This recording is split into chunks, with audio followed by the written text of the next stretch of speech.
Last week, the Detroit City Council met in special session in order to draw the new boundaries for what will be Ward 1, Ward 2, and Ward 3 for the next 10 years.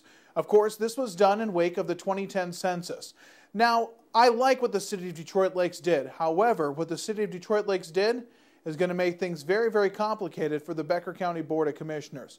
First off, as I mentioned, I like what they did, and I applaud what the City of Detroit Lakes did.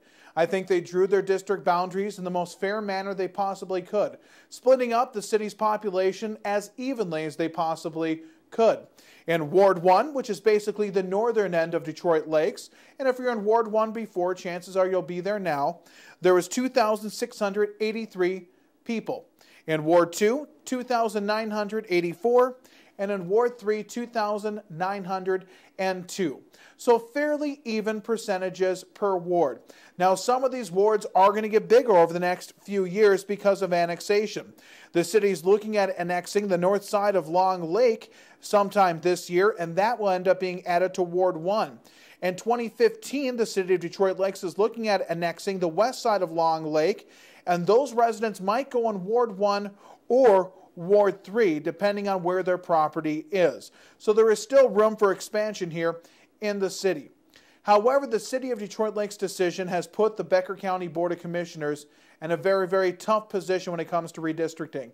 In fact, if the Becker County Board of Commissioners now goes with a planned proposal that they've been kicking around, and we'll know next week for sure if they're going to go with that proposal, it would put all 5 Becker County Board of Commissioners up for election. It would form a brand new district, one that I support, and that would be Wards 2 and 3 in the City of Detroit Lakes becoming its own Becker County Commissioner District, which means we'd have a city representative on the Becker County Board of Commissioners, something we haven't had since I've lived here in 2006. It also puts commissioners in a tough position. It'll put 2 current commissioners in the exact same district. Those commissioners are Jerry Schramm from Frazee and John Okeson from Lakeville. Will end up being in the same district.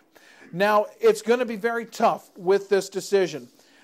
Because of this redistricting, as well as I mentioned, Schramm and Okeson will end up in the same district, with Schramm and Knutson's districts going for 2-year terms, and the other 3 districts then being 4-year terms, considering obviously you need to stagger your elections so not everybody's up every single year.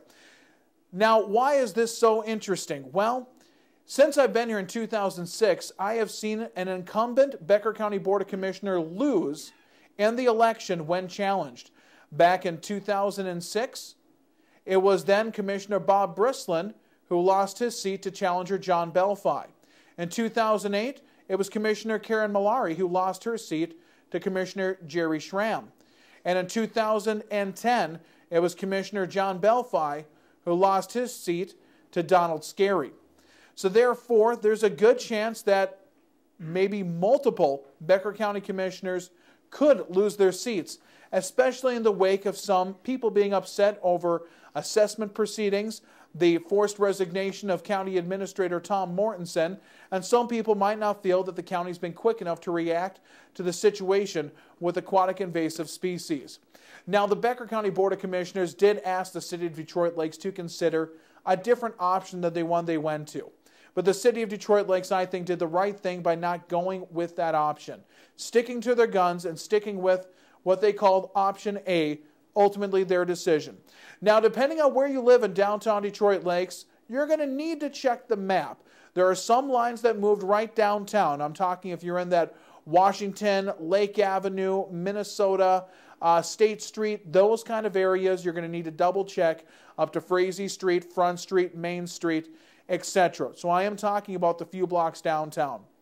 Most of us that live in the north, south, east, or west end of town are going to be in the exact same wards and districts that we were before. It's really just the downtown folks that are going to need to double check. However, the City of Detroit Lakes had to make what was the best decision for the city, even if it does put the county in a very bad position.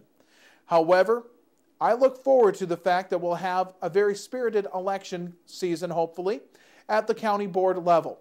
It'll let us really be able to focus in on a lot of those local issues that we find important to us. And we'll know next week exactly where those county lines will be. Now that we know where the cities are,